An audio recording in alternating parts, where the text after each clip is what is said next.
जय झूलेलाल दोस्तों, तव्हांजे लाइ हिकु लेटेस्ट न्यूज़ खणी आई आहियां मां। रिश्तो.com जेको कराईंदो आहे सिंधियुनि जो सिंधियुनि सां रिश्तो। उन्हनि जी पहिरियों ऑफिस हुई निरंकारी भवन जे पासे में, हाणे उहा ऑफिस शिफ्ट थी आहे साधू वासवानी स्टैच्यू जे साम्हूं, जेका चांद अपार्टमेंट आहे उन जे पहिरें माड़े ते। ही वॾो रूम ठहियल आहे जिते ॿई धुरियूं मिलंदियूं आहिनि। तंहिंखां सवाइ छोकिरे छोकिरीअ जे मिलण जे लाइ बि हिते रूम ठहियल आहे। रिश्तो.com वारा तव्हांजे अखे जे लाइ तव्हांखे जॻह बि ॾींदा जिते घटि में घटि 25 माण्हू आराम सां वेही सघनि, और उन खां सवाइ सॼे नाश्ते जो बंदोबस्तु उहे ई कंदा आहिनि। नमस्कार, मैं राजेश दलवानी, आप देख रहे हैं उल्लास लाइन बुलेटिन।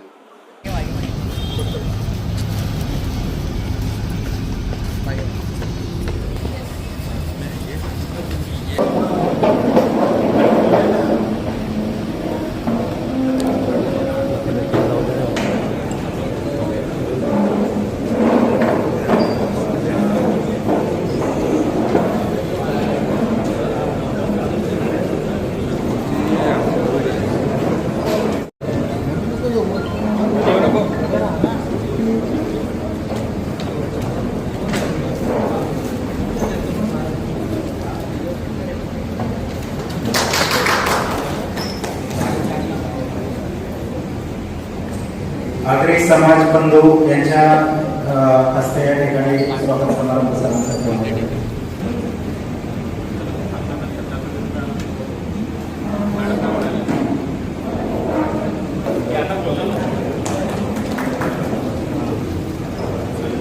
जे मुद्दे आहेत एकूण 20 मुद्द्यांची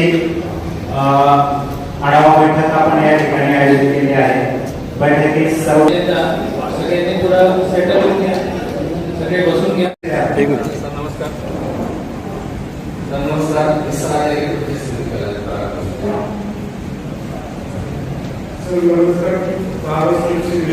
कृषी अधिकारी पंचायत समिती। नमस्ते सर। रघुनाथ गवारी सर नमस्कार। Pandit Rathod deputy supervisor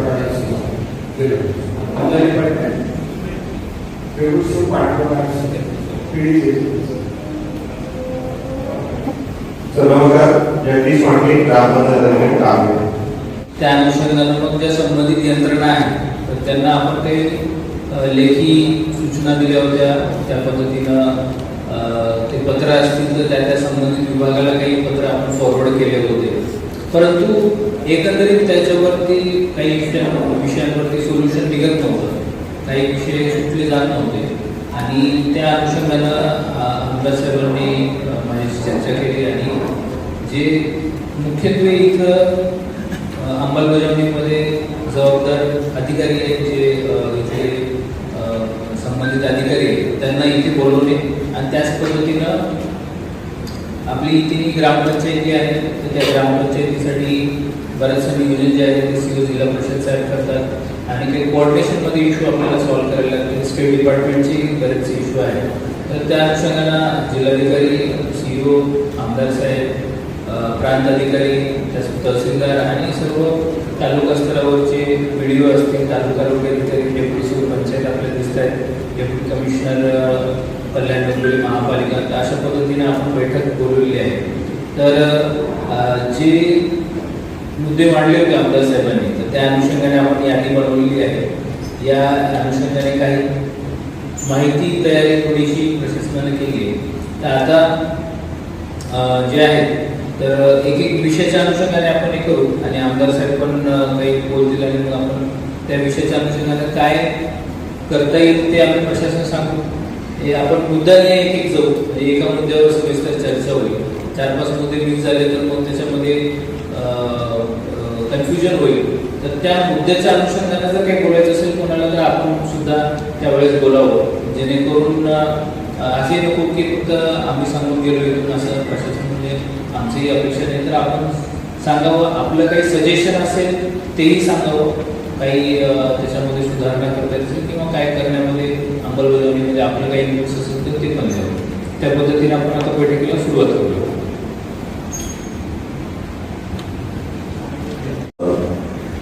CO साहब, सभी ऑफिसर्स, आए हुए तमाम मादर गोरखधामा के सभी गणमान्य व्यक्ति, भाइयों और बहनों,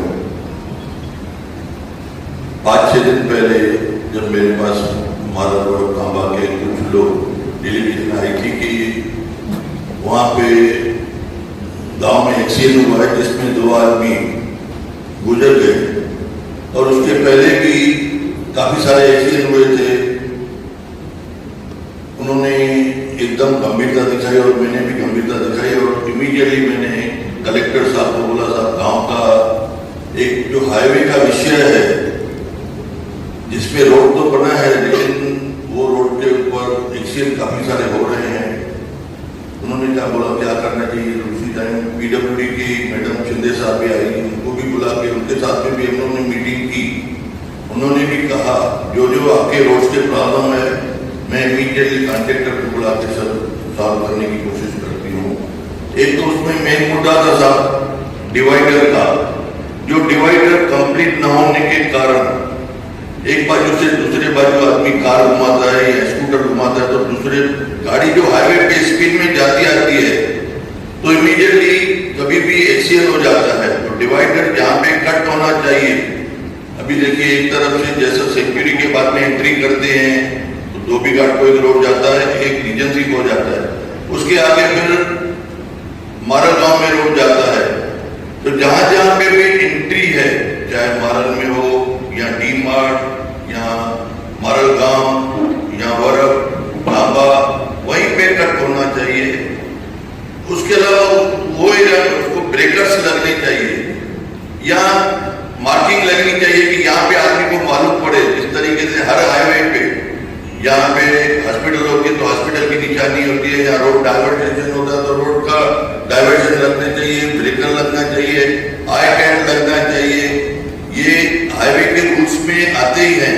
दूसरा लाइट नहीं है जिसके वजह से रात आधी रात जो भी आदमी यहाँ पे सफर करते हैं, आप ये देखें ये रोड पे कम से कम 12 से 15 रोड पे शादी हाल है। शादी हाल वालों को पार्किंग मिलती है लेकिन आने जाने वाले के ट्रैफिक को ब्लॉकेज जो मिलती है उसकी वजह से वो सर्विस होती है।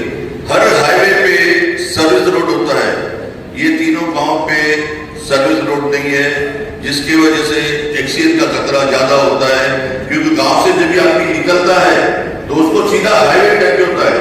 तो हाईवे में से आदमी अपने अपने ख्यालात में कभी स्कूटर लेके निकलते हैं, कभी कार लेके निकलते हैं, कभी जीप लेके निकलते हैं या अंदर भी जाते हैं। उनको ये ध्यान में नहीं आता कि मेरे हाईवे से स्पीड में गाड़ी जाती होगी, क्योंकि वैसा सिस्टम पहले आज तक गाँव का भी ड्रेनेज या तीनों गाँव का भी ड्रेनेज यही नदी में आता होगा। अगर ये नदी क्लीन होगी तो शायद गंदगी नहीं होगी। दूसरा ये तीनों गांव में मेजर प्रॉब्लम है साहब डंपिंग ग्राउंड का।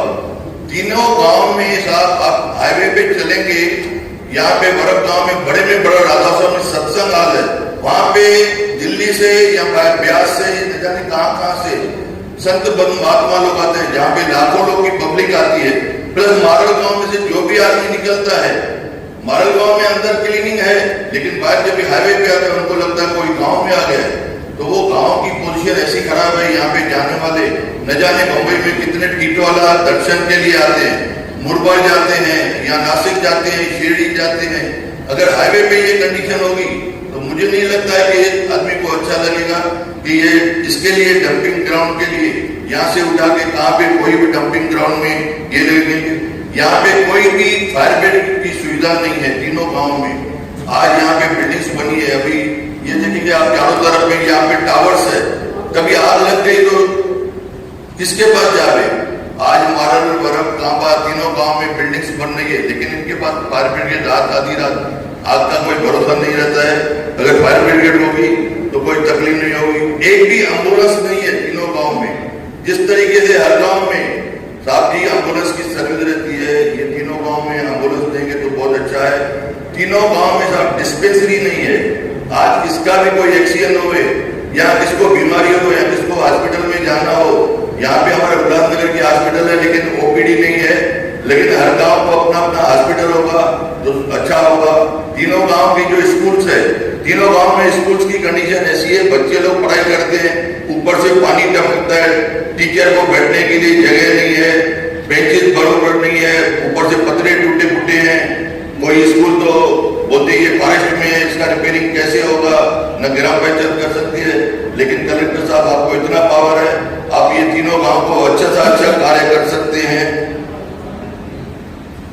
रिपेयरिंग के लिए मारल उबरम कांबा तीनों गांव की ग्राम पंचायत ऐसी है, उनको बैठने की भी बराबर जगह नहीं है। अभी मारल गांव की जो ग्राम पंचायत है उसकी जगह MIDC में है। अगर आप उनको परमिशन लेके यहाँ उनको इंडिविजुअल करके देंगे तो मारल गांव अपनी ग्राम पंचायत अपने फंड से या आपके सहयोग से उसको अच्छा सा कर सकते हैं और ग्राम पंचायत अच्छा चला सकते हैं। शमशान भूमि तीनों गांव में, मारल गांव में साहब शमशान भूमि नहीं है। ये जब भी यहाँ पे मारल गांव में कोई डेथ होता है तो ये रिक्वेस्ट करके उल्लासनगर में बाड़ी लेके आते हैं।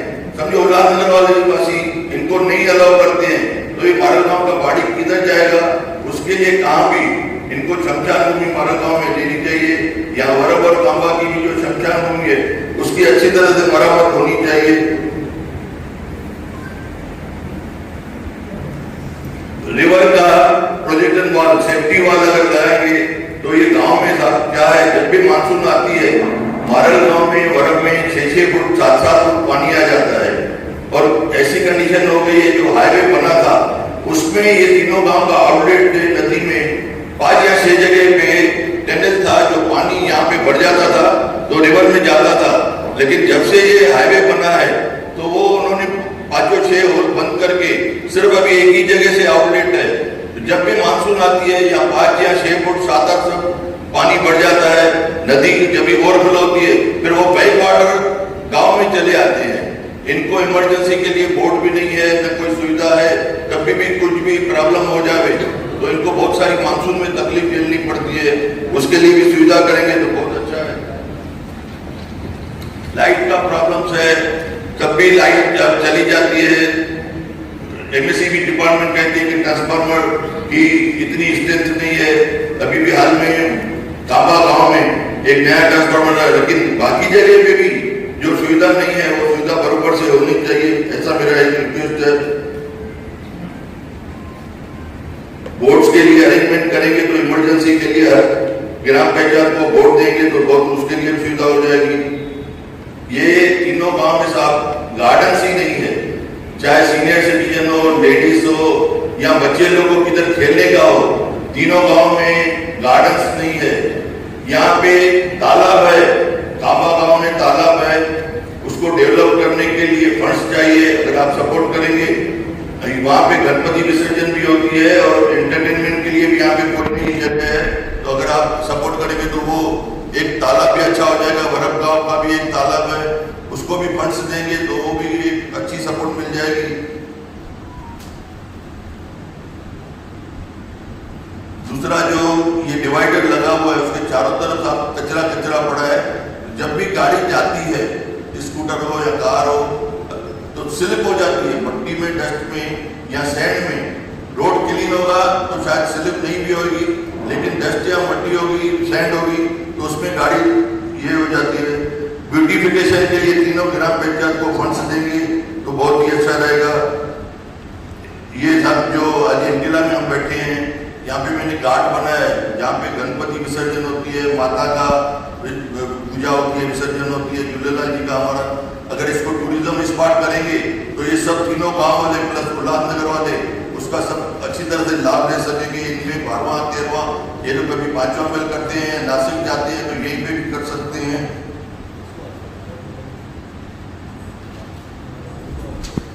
इस वाले की और जो रिक्वायरमेंट होगी मैं उनको कहूँगा अपना जो भी है कलेक्टर साहब के सामने रखें।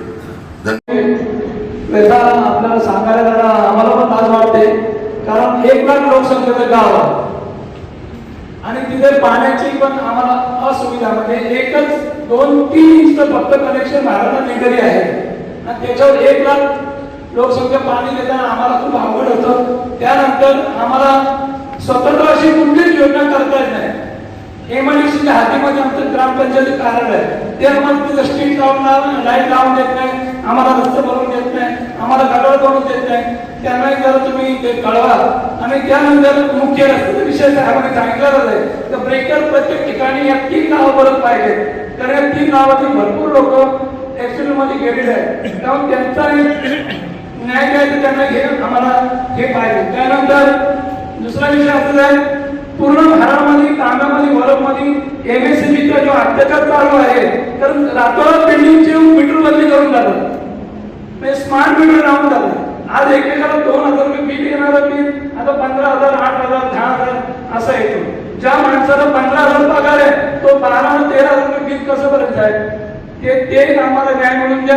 आणि त्यात दुसरा विषय असा आहे, कांद्यापासून जे पुढे रस्ते बनवले नॅशनल हायवेने, त्यांच्या प्रत्येक गावाला मस्त रोडला जाम दिलेला आहे आणि हरवपर्यंत कांद्याला कुठेच लाईट लावून दिलेली नाही. आणि राहिला महाराजचा विषय, महाराजला आम्हाला जे एक साईडचा रस्ता आम्ही मागच्या आम्हाला बनवून दिला नाही, त्याला कारण असं आहे कारण हा रस्ता तरी उल्हासनगरचा सांगतात म्युन्सिपालिटीचं, कारण इथपर्यंत खारवणीपर्यंत आमच्या उल्हासनगरचे हात आहे. मग त्याला आम्ही तिकडे का बनवून द्यायचा रस्ता, त्याला आमच्या सातबाराच्या जमिनी आहे, सातबाराची जमीन जेव्हा जाते आम्ही शेतकरी आहोत, आम्हाला त्याचा मोबदला भेटला पाहिजे, आमचे व्यवसाय तिथे चालतात. या अशा अनेक कारण आहेत तर तिथे आम्हाला मोबदला दिला तर आम्ही सगळे लोक तुम्हाला सहकार्य करायला तयार आहे. ज्यावेळेस 3 ते 4 वर्षापूर्वी हायवे बनला त्यावेळेस 5 मोऱ्या MMRD म्हणजे मेन मुख्य रस्त्यावर क्रॉस नाले लिहून दिलेले, तर 5 मोऱ्या तिथं होत्या. मग आता त्यापैकी एकच मोरी आहे म्हणजे क्रॉस नाले, मग बाकीचे 4 मोऱ्या पूर्ण पॅक झालेले आहेत. मग मला असं वाटतं की ते चोरी झाले ते काय, कारण त्याच्यामुळे एवढं प्रॉब्लेम होतो साहेब. एक पाऊस जरी पडला 1 तास तर मेन हायवेला साधारण 4-4 फूट पाणी जमा होतो. आणि हे पत्रव्यवहार मी जवळजवळ भरपूर केलेले आहे एक 4-5 वर्षापासून, तर त्या बाबतीत मी माझं हे दिलेलं आहे पत्र या ठिकाणी आणि सोबत कागदपत्र संपूर्ण लावलेले आहे जो प्रॉब्लेम होतो तो. दुसरा विषय स्वतंत्र पोलीस स्टेशन, गेले 2007 पासून मी स्वतंत्र पोलीस स्टेशनसाठी पत्रव्यवहार केलेले आहे. आणि रिजन्सीमध्ये जागा आहे एक 2 एकर 58 सर्वे नंबरमध्ये 2 एकर जागा आहे.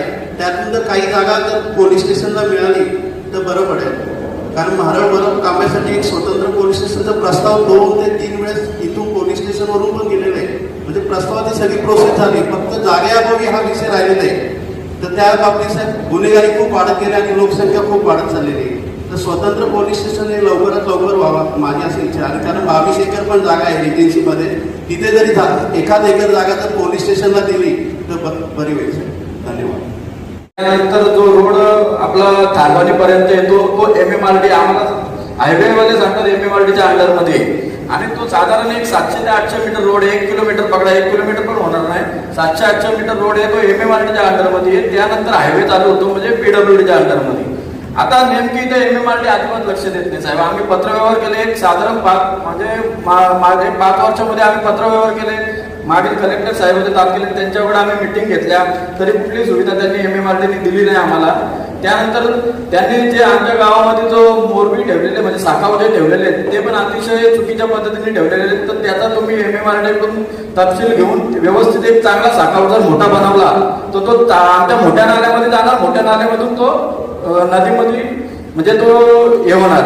आणि त्यानंतर MMRDने त्यावेळेस कसं केलं, पूर्ण जसे माझे सरपंचांनी सांगितलं की रिजन्सीच्या अंडरवरती म्हणजे या उल्हासनगरच्या हद्दीमध्ये असलेला रोड तो त्यांनी सेंटर लाईन त्यांची चुकवली आणि त्यानंतर त्यांनी इकडे जागा असताना पण ती ऍक्वर नाही केली आणि आमच्याकडे तो टाकला. आता त्याच्यामध्ये 1 लेन झालेली आहे, मध्ये डिवायडर लागलेला नाही, फक्त 3च लेन झालेले आहेत. त्याच्यामध्ये तिकडचा नाला पण झालेला नाही, त्याच्यामुळे आमच्याकडे भरपूर प्रॉब्लेम मार्गामध्ये होत आहे. तर साहेब आमची अशी सर्वांची इच्छा आहे की त्या साईडला 1 लेन करून तिथे एक नाला जर झाला आणि मध्ये जर डिवायडरच्या लाईटी लागल्या तर आमच्या सगळ्या व्यवस्थित प्रॉब्लेम सॉल्व्ह होईल. फक्त राहिला विषय त्यामध्ये फक्त एक 15 फुटाचा रिजन या साईडला 15 फुटाचा जो फुटपाथ ठेवला आहे तो जर कट केला तर तिकडची आमची जागा तुम्ही कव्हर करू शकता. आणि साधारण तो आपला जो हायवे झाला त्या लेवलला ती दोन्ही लेन होतील आणि व्यवस्थित प्रॉब्लेम सॉल्व्ह होते. त्याच्यावर साहेब तुम्ही लक्ष द्या. काही करायला जागेची किंवा मागणीचे विषय आहे तर तुम्ही बोला आपण एक विषयावर बोलतो फक्त जलजीवन मिशन विषय आहे. महाराष्ट्र कामादरम्यान मुख्य रस्त्यावर लाईट व्यवस्था करणे, कल्याण मुरबाड राष्ट्रीय महामार्ग क्रमांक 61 वरील ग्रामपंचायत अधिग्रस्त पथदे व्यवस्था बसवण्याच्या प्रस्तावास मान्यता दिली. नॅशनल हायवे महाराष्ट्र ते तांबादरम्यान मेन जो रस्ता आहे त्यावर लाईटची व्यवस्था आपल्याला करायची आहे. एक शेअर पुढे या, एक शेअर पुढे यायला सांगा. एक शेअर इथे ज्योतिषी राष्ट्रीय महामार्ग विभाग ठाणे सर पहिला मुद्दा जो आहे NH61 वरती लाईटची व्यवस्था करणे. सर पूर्वी एस्टिमेट 2020 साली मॉर्गला सबमिट करण्यात आलेले आणि त्याच्यामध्ये लाईटची व्यवस्था नव्हती सर. आणि पूर्वी पण तो जेव्हा एस्टिमेट केला तेव्हा तो as per traffic consideration PCU आपण तो 2 लेन घेतलेला, पण त्यानंतर तो आपण COS मध्ये म्हणजे एक्स्ट्रा स्कोप वाढवून तो आपण 4 लेन केला. पण मग लाईट जर त्या कॉस्टिंगमध्ये बसला नाही, त्यामुळे लाईट COS मध्ये आपण त्यावेळेस पण घेतल्या नाही. त्यानंतर आम्ही साहेबांनी पत्र दिल्यानंतर परत आम्ही दिल्लीला एस्टिमेट दिलं, सबमिट केलं, कारण हे काम पूर्ण झालं आहे. पण त्या एस्टिमेटला मान्यता मिळाली नाही सर. आणि मग आम्ही साहेबांच्या सांगण्यावरून परत TPDCला पण दिलं सर. आता साहेबांनी पत्र हे केलं, एस्टिमेट किती आहे? Around 95 lakhs sir. 95 lakhs. आणि एजन्सी तुम्ही म्हणून काम करा. मेंटेनन्स मग ग्रामपंचायतीला नंतर हँडओव्हर करावं लागेल.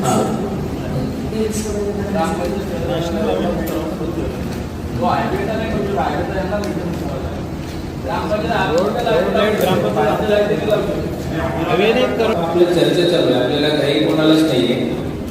काही ज्यांना असेल त्यांनी पटकन बोलून बंद होऊ शकतो. आता साहेबांनी आम्ही पहिलेच हे केले की काय जी सोल्युशन येऊ शकते, कारण ह्याच्यासाठी मंजुरी तर ही मंजुरी म्हणजे आता साहेबांनी DCM साहेबांचं पत्र त्यांच्या साहेबांच्या पत्रावर मार्क घेतलेलं आहे. त्याच्यावरती त्यांनी DCM साहेबांनी लिहून पण दिलं जिल्हाधिकारी ठाणे तपासून सादर करावे आणि असे सादर करावे. याचा अर्थ की आता तो DPC मध्ये तुमची 10 दिवसानंतर DPC लागेल, 95 लाखाची एस्टिमेट असेल, DPC मध्ये साहेब होतील, DCM साहेब आपले जिल्हा नियोजन समितीचे अध्यक्ष आहेत शिंदे साहेब, तर ते मान्यता साहेब होतील आणि मॅक्झिमम आहे की मान्यता मिळेल आपण पूर्ण वगैरे करू. त्यासाठी मी पुढचा क्वेश्चन पहिले विचारलं की मेंटेनन्स मंजूर करणे हा मोठा मुद्दा राहणार नाही, परंतु त्याची देखभाल करणे, त्याचा रिकरिंग एक्सपेंडिचर जो आहे त्याचं काय सोल्युशन निघते का आम्ही लगेच चर्चा करतो. मग तुमचं काही असेल तर सांगा. जसं ग्रामपंचायत करू शकत नाही हे यांनी सांगितलं, कारण खर्च जो असतो तेवढा खर्च त्याचा रिकरिंग राहणार.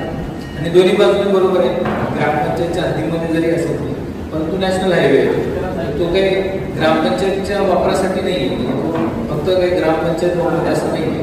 तर ते दोन्ही बघायला लागेल आपल्याला, सोल्युशन आपण बघू काय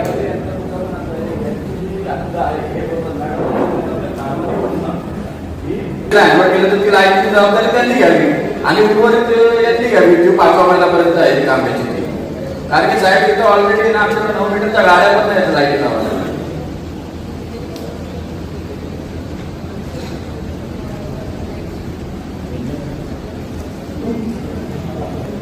बिल भरते.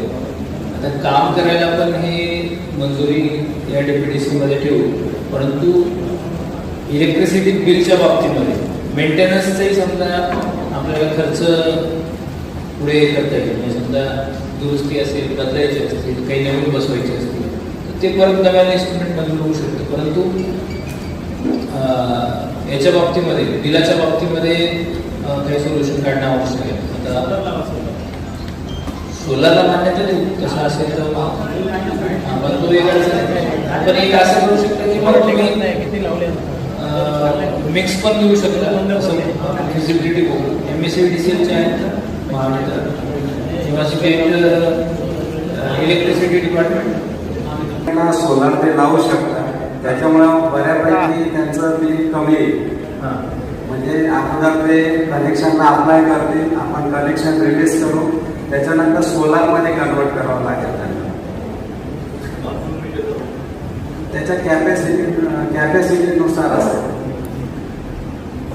साधारण पर किलोवॅट आपला 30 ते 35,000 खर्च असतो. सोलारचं मग सोलार दुसरीकडे होतं. हो, हे काही म्हणताय ते दुसरीकडे म्हणजे जसं की कुठे सोलार काही पद्धती जे असतात ते डायरेक्ट सोलारवर चालतात आणि काही समजा आपण रेग्युलर मीटर देऊन ते सोलारवरती तुम्ही हे करा. सर मी काही सोलर जे लावलेत आतापर्यंत बंद आहेत, गावोगावी लावलेले आहेत.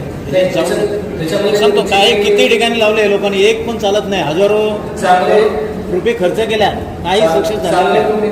MSCBवर असून चांगले MSCBवर राहू द्या, MSCBवर ते करून फायदा नाही, ते बंद होणार काय माहिती.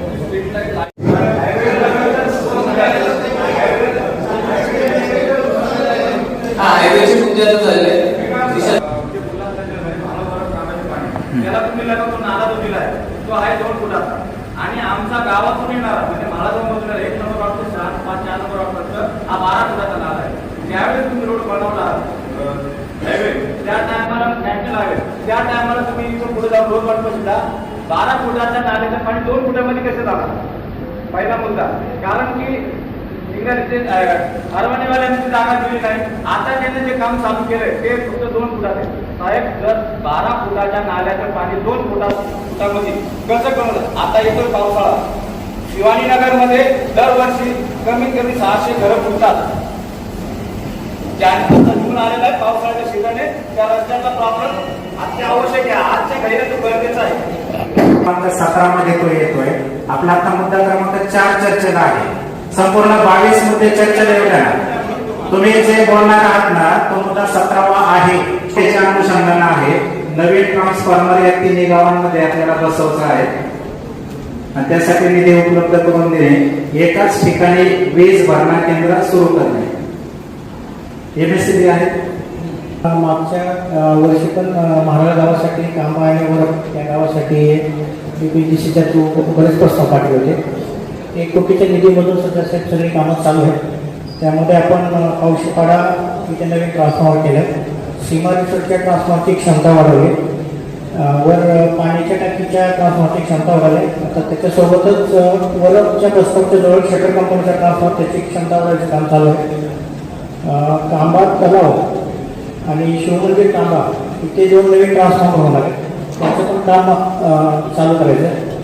महाराज खदानमधलं काम प्रगतीपथावर आहे. फक्त ट्रान्सफॉर्मर बसवायचं काम चालू आहे. सर या व्यतिरिक्त आम्हाला आणखी महाराज गावासाठी 3 ट्रान्सफॉर्मरची म्हणजे अगदीच गरज आहे. वरद गावासाठी 1 ट्रान्सफॉर्मरची गरज आहे. त्यांचे प्रस्ताव आम्ही आधी पाठवले होते पण मार्च महिन्यामुळं त्याचे व्हॅलिडेशन संपले. ते रिव्हॅलिडेशन आम्ही परत देतो ह्यावर. 2-4 सगळी 25-26 कामं आहेत. हे बघा माहिती याला सोडून अजून किती कामं सर त्याच्यामध्ये आमच्या महाराष्ट्रामध्ये त्यांना पण माहिती आहे. महाराष्ट्रामध्ये मुख्य गावदेवीचा आमचा जो ट्रान्सफॉर्मर आहे ऑलरेडी तिथे एक ट्रान्सफॉर्मर आहे आणि त्याच्यावर एवढं लोड आहे ना तर ते वारंवार दिवसातून दिवसाला लाईट जाते तिथे. जेव्हा ट्रान्सफॉर्मर जातो तर 2-2 दिवस लाईट येत नाही तिथे. तर त्यांना मी जागा पण ऑलरेडी जागा महाराष्ट्रामध्ये जागेचा भाव एवढा आहे ना तर जागा भेटत नाही. तर त्यांना मी जागा पण अवेलेबल करून दिले. त्यांनी एकदा प्रस्ताव पाठवला पण मला एक बोलायचं आहे हा निधी हा डीपीडीसी देणं गरजेचं आहे का आमदार निधीतून देणं गरजेचं आहे? एमएससीबी पण काय करू शकते ना. एमएससीबी कडे फंडिंग असणार का नाही? एक दोन्ही आपण एमएससीबीला सांगू. फक्त एमएससीबीला सांगणे मंजुरीला वेळ हा जास्त लागू शकतो. जे नाही 2दा त्यांनी प्रस्ताव दिले पण 2 प्रस्ताव 2 वेळा घेतले बरोबर आणि त्याला 3 ट्रान्सफॉर्मरला जागा मी अवेलेबल पण करून दिली. कुठल्या मुद्द्याच्या अनुषंगाने आपण ठराविक जे आहे तुमचं मार्ग म्हणतात ते कुठून घ्यायचं तुम्ही नंतर सांगा. आता त्याच्यावरती विनाकारण खूप त्यांनी करावं कुठल्या निधीतून करावं आपण तो बघू नंतर. आता टेक्निकली तुम्ही बघा 12 कामं ही इथे दिसत आहेत. 12 कामं जी दिसते ती लवकर कम्प्लीट करा. जे मरळसाठी जे नवीन ट्रान्सफॉर्मर म्हणतात त्याचं एस्टिमेट कितीचं आहे? आता ते परत मला रिवाइज करून द्यावे लागतील एस्टिमेट. साधारणतः 35 लाखाची एस्टिमेट आहे. ठीक है, मग तो द्या. बंदी नहीं करता उसको कुछ गुना 4 लगा के वही वापस करता है. रात को फोन किया दूसरे दिन में 2 बार सुना है तुम हम आपको 2 बजे जब हम 3 बजे सब ग्राम पंचायत सदस्य होने के 3 बजे तक हम लोग जा सकते. तुम एमएसपी अधिकारी हो 3 बजे आके नहीं काम कर सकते. तर कल्याण तालुका पोलीस ठाणे अंतर्गत याच्यामध्ये फक्त महाराष्ट्राची लोकसंख्या 1 लाखच्या जवळ आहे. ऑफ रेकॉर्ड ऑन रेकॉर्ड कमी आहे. त्यानंतर वडद आलं, कांबा आलं, जांभूळबाग आलं, वसंत शेजवडी, नांदवडी तिकडचे गावे आहेत. हे सर्व एकूण लोकसंख्या 1.5 लाखापर्यंत जाते. तर एवढ्या लोकसंख्येला आपल्याला स्वतंत्र पोलीस स्टेशनची खूप आवश्यकता आहे. यासाठी आपण सगळा प्रस्ताव म्हणजे जे मनुष्यबळ किती लागतं, काय लागतं, क्राईम किती पाहिजे, काय पाहिजे हे सगळा प्रस्ताव आपण दिलेला आहे. फक्त आपल्याला आता जागा अवेलेबल नाही. त्या जागा अवेलेबलसाठी खूप पत्रव्यवहार करण्यात आलेला आहे. फक्त जागा निश्चित झाल्यानंतर आमदार साहेबांना सीएम साहेबांना रिक्वेस्ट केली तर लगेच पोलीस स्टेशन मंजूर होईल. हे बरेच 10 वर्ष झालं पेंडिंग आहे पोलीस स्टेशन होण्याचं. तर हे आपण सर्वांनी मिळून जर केलं तर पोलीस स्टेशन मंजूर होईल. पोलीस स्टेशन आमदार साहेबांनी सीएम साहेबांना आपण लोकसंख्येच्या मानानं जे आहे प्रस्ताव जो असतो नाही जागेचा देऊ ना जागा हो जागेचा प्रस्ताव कधी आलेला आहे तर ते मी बोलतो जागेचा प्रस्ताव रिक्सर आलेला आहे का पोलीस विभागाकडून वगैरे ते बघतो आला असेल आपण प्रोसेस करून शासनाकडे लगेच पाठवतो जागेचा इश्यू तेवढा सरांना या मुद्द्याबद्दल बोलतो जागेचा असेल तर पर्सनली बघतो हॅलो सर आपण लाईटीचा विषय कट करू नका तुला जर आम्ही परमिशन देतोय तर तुला ट्रान्सफॉर्मर घेणं अनिवार्य आहे जर आमच्या जनतेची आम्हाला जे पहिल्यापासून मिळालेलं ट्रान्सफॉर्मर आहे त्याच्यावर जे नवीन बिल्डर येतात ते बांधकाम करतात 200 फ्लॅट घेतात त्याच्यावर ते कनेक्शन जातं त्याच्यामुळे तो ट्रान्सफॉर्मरवर लोड येतो आणि जनतेला याच्यापासून तकलीफ होते ग्रामस्थांना आपण सध्या असलेलं कामगार आपण सध्या येत नाही बिल्डरला आपण ट्रान्सफॉर्मर कंपल्सरी केले अशी एक जरी केस आली तरी आम्हाला मी काय म्हणतो तुम्ही किती महारामध्ये किती बिल्डिंग झाल्या तेवढ्या 5 वर्षात आणि तुम्ही किती ट्रान्सफॉर्मर बसवले याची मला तुम्ही लेखी द्या ना प्रत्येक बिल्डिंग ट्रान्सफॉर्मर सपोर्ट असेल तहसीलदार देखील पोलीस यंत्रणा त्यांनी पण द्यावा ग्रामपंचायतने अनधिकृत बांधकाम काढणं आवश्यक आहे तो पुढाकारी पाडायला सुरुवात करा आपण आता या मीटरचा विषय संपला पवन साहेब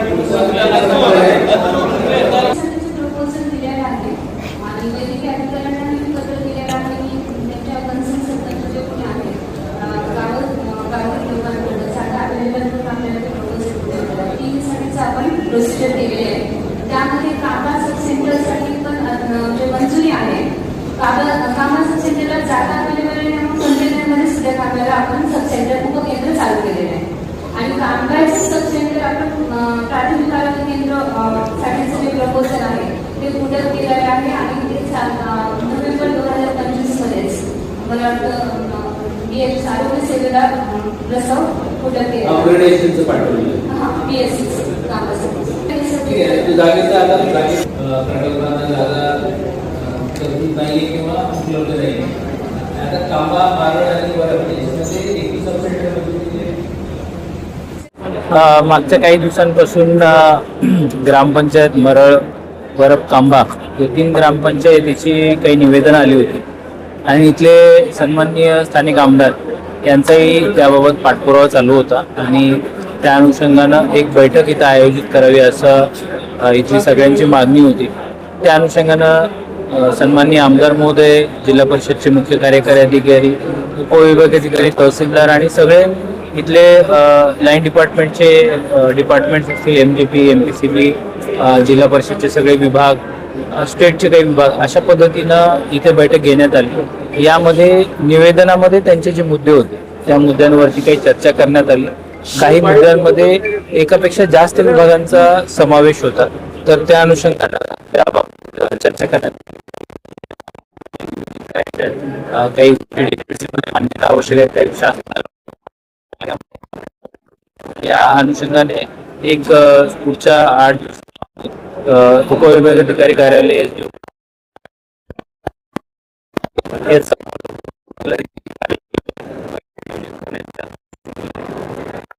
अनेक बेसिक समस्या आहेत या ठिकाणी आहेत त्याच्या पद्धतीने आणि किती दिवसापर्यंत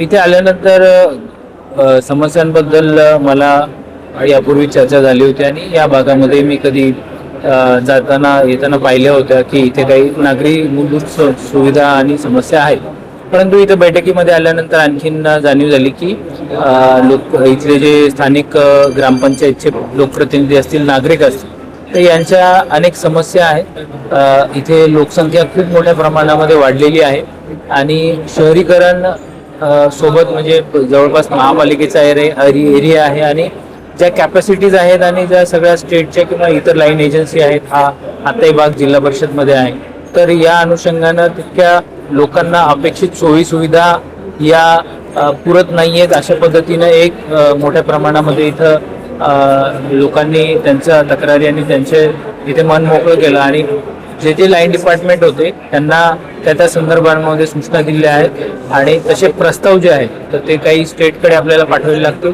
आणि या सुविधा देण्यासाठी काही DPDC मध्ये प्रस्ताव घेऊ शकतो. त्या पद्धतीनं सन्माननीय आमदार मोदयांनी DCM साहेबांचेही रिमार्क्स आणि काही पत्रांवरती घेतलेले आहेत. तर आता 8-10 दिवसामध्ये DPDCची बैठक होईल, त्यामध्ये प्रस्ताव ठेवण्यात येतील आणि त्याला मान्यता देण्यासाठी प्रशासनातर्फे देखील प्रयत्न करण्यात येतील.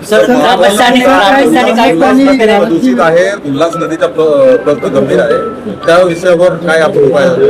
उल्हास नदीमध्ये जो ठाण्यामध्ये वांगणीपासून प्रवास चालू होतो आणि अगोदर आज काही इथे मला वाटते नदीच्या अभ्यासक आणि पर्यावरण प्रेमी पण होते, त्यांनी काही मुद्दे आणखी सविस्तरपणे इथे मांडले आणि या अनुषंगाने हायकोर्टमध्ये ऑलरेडी एक याचिका आहे ज्यामध्ये जे बदलापूर नगरपालिकेचं पाणी आहे ते उल्हास नदीमध्ये सोडण्यात येऊ नये अशा पद्धतीची याचिका एक दाखल झाली होती. हायकोर्टाने काही टाइमलाईन टाकून दिलेले आहेत ज्या अंतर्गत नगरपालिकेने अनट्रीटेड जे वॉटर आहे तर ते 0 वरती म्हणजे पूर्णपणे थांबवावं अशा पद्धतीच्या हायकोर्टच्या सूचना आहेत.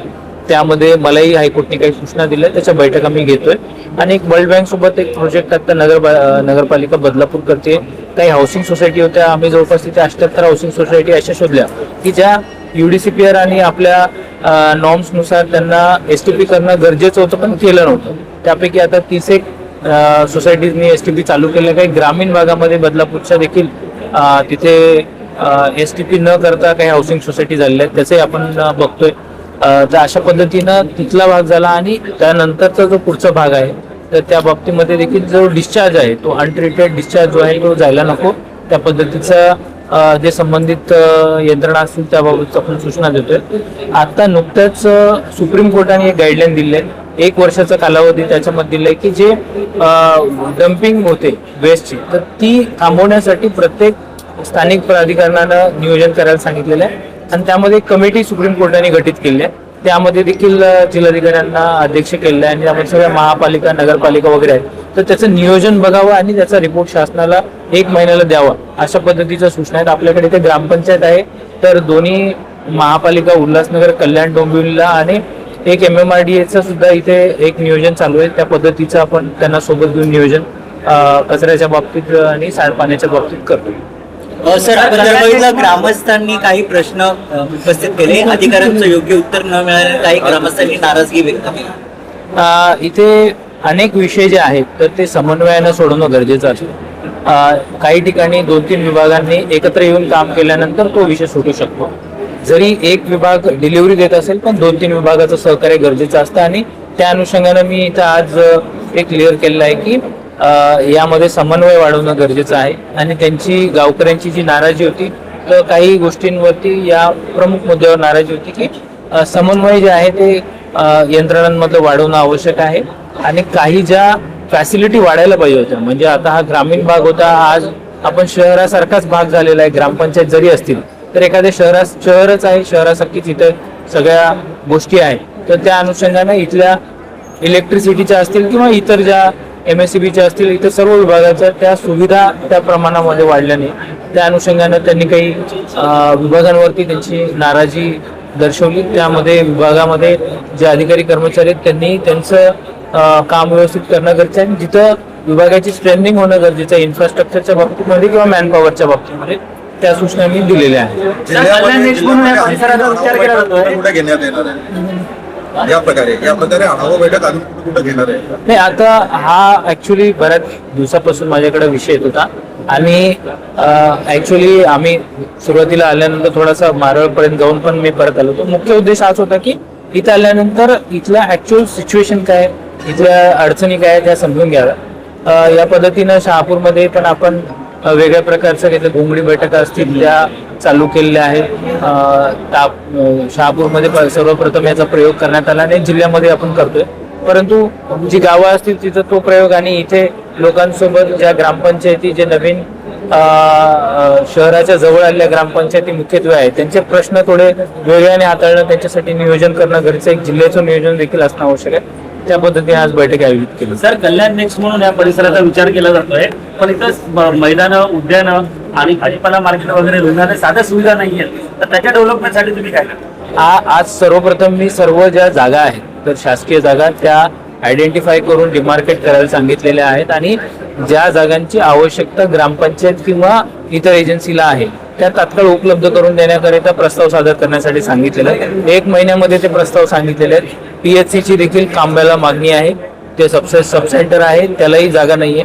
तर सब सेंटरला जागा उपलब्ध करून देणे आणि PHC साठी तिथे अपग्रेडेशनचा प्रस्ताव पाठवणे असं मी आज इथं सूचना दिल्या आहेत. त्यासोबतच गार्डन त्याच्यानंतर ज्या अम्युनिटीसाठी स्मशानभूमीसाठी जागा तर या सगळ्या ज्या जागा आहेत एकंदरीत जागा ज्या उपलब्ध आहेत त्या ज्या अतिक्रमण नाही आहे अशा लगेच तात्काळ उपलब्ध करून देणे आणि काही ठिकाणी निवासी प्रयोजनाचं अतिक्रमण सोडून जे काय असेल तर ते काढून त्या ग्रामपंचायतीला देण्याबाबत मी सूचना दिल्या आहेत.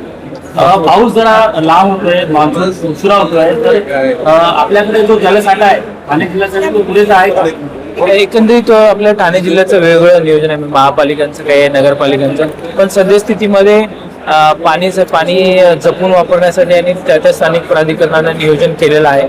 पाण्याचा तुटवडा नागरिकांना भासून यासाठी नियोजन झालेलं आहे आणि एल निनो यावर्षी आहे त्यामुळं थोडासा पाऊस उशिरा येतो, परंतु त्या पद्धतीचा आपण काही उपाययोजना यासाठी राबवली. में आज जिला अधिकारी यहाँ पे एंटीला के गुरुद्वारे के नीचे जो हॉल है वहाँ पे एक बैठक ली जिसमें जिला अधिकारी प्लस CEO और सभी गणमान्य ऑफिसर्स जो भी डिपार्टमेंट है, चाहे PWD हो, पुलिस डिपार्टमेंट हो या ऑल डिपार्टमेंट, जो गांव में जिसका कंसर्न है, वाटर सप्लाई, सभी को यहाँ पे बुला के और मारल बरब कांबा के जो प्रमुख लोग हैं, जो पूर्व सरपंच, उप सरपंच, सदस्य तीनों गांव के मौजूद थे, मैंने उनको निवेदन दिया था कि हमारे मारल बरब कांबा में एक तो हाईवे का प्रॉब्लम है. हाल ही 5-6 दिन पहले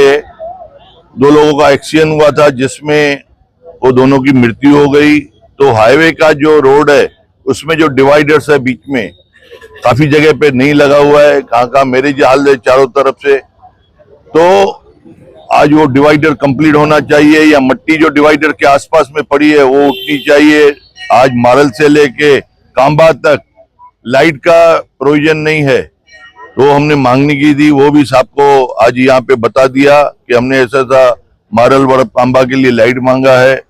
प्लस ब्रेकर्स जो आज मारल को टर्न होता है या डी मार्ट है या और जो मारल पारा को रोड जाता है, वरब को रोड जाता है, कांबा को रोड जाता है, उसमें जहाँ पे भी टर्निंग है वहाँ पे मार्किंग होनी चाहिए, डिवाइडर्स होने चाहिए, कलरिंग लगनी चाहिए. जिस तरीके से हाईवे पे रहते हैं और गाड़ी की स्पीड भी लिमिट में होनी चाहिए, क्योंकि ये गांव से आदमी जब भी निकलता है तो उसको मालूम नहीं रहता था कि जो एक प्रैक्टिस रहती है आदमी की निकलने के बाद रोड पे, तो सीधा गाड़ी आ जाती है और सामने से गाड़ी आके स्पीड में उड़ा की जाती है. काफी सारे एक्सीडेंट हुए थे. और उसके अलावा वाटर सप्लाई, पानी का जो प्रॉब्लम, इन सारी मांगों को लेकर के आप लोगों ने जिलाधिकारी को निवेदन दिया है. जिलाधिकारी ने आप लोगों को क्या आश्वासन दिया है? देखिए, हर चीज पे उन्होंने आश्वासन दिया है. जैसा कि हाईवे का प्रॉब्लम है तो हाईवे की ज्योति मैडम आई थी यहाँ पे, उनको जो निवेदन था हमारा उनको बताया कि ये हाईवे का जो भी कार्य है वो इमीडिएटली पूरा करके दीजिए. MACB का जो कार्य है, आज वो 95 लाख का बजट था, उन्होंने कहा कि आने वाले DPDC के मीटिंग में मैं सैंक्शन करके दूंगा. उसके बाद में उन्होंने कहा कि इसका बिल कौन भरेगा, तो ग्राम पंचायत तीनों ने कहा कि इसका बोझा हम नहीं उठाएंगे, वो हाईवे को उठाना चाहिए. उसने भी बोला उसका मैं सॉल्यूशन निकालता हूं. आज ग्राम पंचायतों की स्कूल की कंडीशन बरोबर नहीं है, ग्राम पंचायत तीनों गांव में पुलिस स्टेशन नहीं है, तीनों गांव को हॉस्पिटल नहीं है. यहाँ पे जितनी भी गांव की समस्या, खास करके पानी की, चाहे कांबा की हो, कांबा में जो पानी आता है नदी से डायरेक्ट, उसमें फिल्टर प्लांट नहीं है, उसके लिए जगह का बंदोबस्त करके देना. ओवरऑल जितने भी हमारे 25 पॉइंट थे उनका सबका उन्होंने अच्छी तरह से सुना, उसको लिखत में भी दिया है. आने वाले समय में मुझे पूरा विश्वास है 5-5, 10-10, 15 करके ये पूरी की पूरी समस्याएं कलेक्टर साहब दूर करेंगे. उन्होंने सबको निवेदन भी दिया, आदेश भी दिया कि जो भी आमदार के कार्य है, यहाँ सभी लोगों ने जो उनको शिकायतें की है वो सब पूरी होगी, ऐसा मुझे पूरा विश्वास है. और आने वाले समय में हम 4-5-6 महीने आफ्टर मानसून उनको वापस बुलाएंगे और कौन से काम हुए कौन से काम नहीं हुए वो पब्लिक के सामने लाएंगे, तीनों गांव के सामने आप लाएंगे। खुद आमदार हो, सरकार भी आपकी, मुख्यमंत्री भी आपका है, इसके बाद में इसके अलावा भी आपने कलेक्टर से मांग की है कि विकास के लिए निधि उपलब्ध कर रहा है। देखिए आज ये तीनों गांव बड़े हैं, पहले ये छोटे गांव थे, आज ये तीनों गांव में बहुत सारा विकास कार्य हुआ है। आज इतना बड़ा टावर आप देखते हैं, कभी आपने देखा भी नहीं होगा। आज इतने बड़े बड़े टावर बन रहे हैं, चाहे मारल के बाजू में, वरब में, कांबा में। आज यहाँ पे फायर ब्रिगेड नहीं है, यहाँ पे विकास कार्य है, इसका ड्रेनेज का, इसके पानी की समस्याओं का। ये जो आने वाले समय में ये तीनों गांव एक शहर में तब्दीली होंगे। आज यहाँ की पॉपुलेशन बढ़ते जा रही है। आज जो पहले गांव को फंड मिलता था या ग्राम पंचायत की कलेक्शन थी, आगे जो डेवलपमेंट और विकास है उसमें सरकार की हेल्प मिलेगी तो तीनों गांव विकास करेंगे और आगे तरक्की आप करेंगे। खुद मान्य कर रहे हैं, आपने पत्रकारों को बड़े बड़े टावर तो दिखा दिए, लेकिन आप खुद मान्य कर रहे हैं कि इतनी बड़ी समस्या है, पानी की समस्या, रोड पर लाइट की समस्या और काफी सारी समस्या, पानी की समस्या आपने बता दी। आप खुद मान्य कर रहे हैं कि इतनी समस्या है। मैं खुद बोल रहा हूँ ना, ये मान्य करने के लिए तो कलेक्टर को बुलाया है, लेकिन पानी भरपूर आना चाहिए।